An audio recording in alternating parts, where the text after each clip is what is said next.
I'm very excited to be able to introduce to you the next part of our amazing animals topic, all about deserts and the animals that live there. So first of all, let's have a little think about what are deserts. So this is the start of our research to deserts, thinking about what we already know. So what sort of animals come to mind when we say the word desert? What sort of weather? What sort of places? Where in the world might they be? So the classification of a desert is somewhere that's very dry. It hardly ever rains in the desert, so not a lot of rain. Do you think any animals can live without rain? Okay, so do animals live in the desert? It's very dry. Hot and cold deserts. So it might surprise you to find out that the Antarctic and the Arctic that we learnt about last week are two cold deserts. Some deserts are hot and some are very cold. Now, the reason that they are classed as deserts is because there's not a lot of rain there. So remember, deserts aren't necessarily hot, it's somewhere that's dry.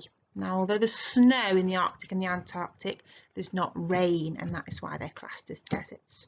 And we're now going to be focusing on the hot deserts this week.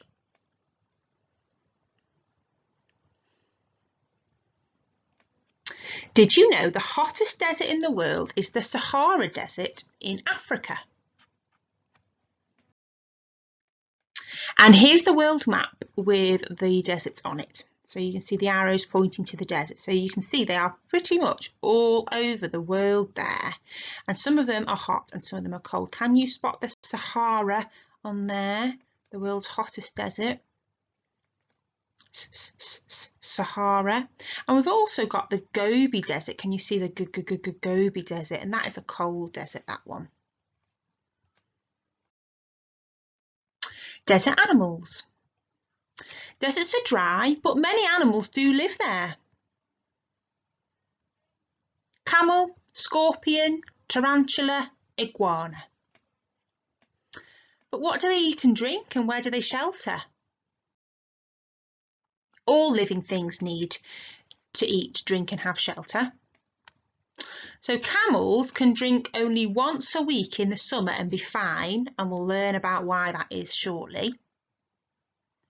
Tarantulas live underground in burrows and come out at night to find food when it's cooler. Scorpions burrow into the sand when it's really hot, sort of escaping from the heat, and they get water from eating their prey. So they don't drink water because there isn't much about, but they sort of suck water from the animals that they are eating. And iguanas, like all reptiles, are cold-blooded. They need the hot sun to keep them warm. So they are perfect for living in the desert because they need the heat. Desert plants. Desert plants don't need much water, and it's a good job because there isn't much around. We've got cactus and we've got agave plants. They have thick leaves or spiky spines, and they might have long roots to find water, so roots that dig right deep into the ground and go for far, searching for water. I also read recently about some desert plants where the leaves curl up to escape from the hot heat of the sun. And another one I read recently was that flowers that only come out at night time, so the petals don't get burnt. So the flowers only open their petals at night time. More desert animal facts. So we've got camel, meerkat, sidewinder, fennec fox, scorpion and lizard for us to learn about now. The camel, my favourite desert animal. A camel's hump stores fat that can be converted into energy when food is scarce. I like camels. They are in hot and cold deserts. To protect themselves from sandstorms, they have long eyelashes and their nostrils can close to keep sand out. Camels' feet are wide to avoid slipping through the sand.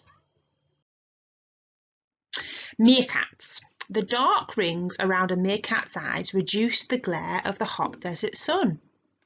The layer of fur on a meerkat's stomach is thin, This means when they lie on their backs in the sun, their bodies warm up quickly. Meerkats prey on many small animals in the desert, including rodents, birds and scorpions. Sidewinder. Sidewinders are rattlesnakes that live in some of the hottest deserts on Earth. They are known for the strange patterns their fast movements leave in the sand. You might want to look up sidewinders because they do leave amazing patterns in the sand.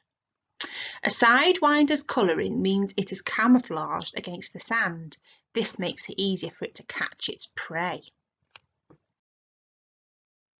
The fennec fox. Fennec foxes are also called desert foxes, and they're known for their large ears. The ears help them listen for their prey. The long, thick fur protects the fox's skin from the sun during the day and keeps the fox warm in the cool desert nights. Scorpion. Scorpions are in the same family as spiders. Scorpions can slow down the amount of energy they get from food so that they can survive on a very small amount of food in the desert. They avoid the heat of the desert by burrowing underneath the sand, and they have a strong sting. Lizards. Lizards are cold-blooded animals, so they rely on their environment to help warm them up. They use the hot desert sun to get warm. A lizard's claws help it burrow underneath the sand to help it escape the hot sun and also flee from predators. So that is the start of our topic all about desert animals. I hope you enjoy researching them yourselves. I can't wait to find out which one is your favourite.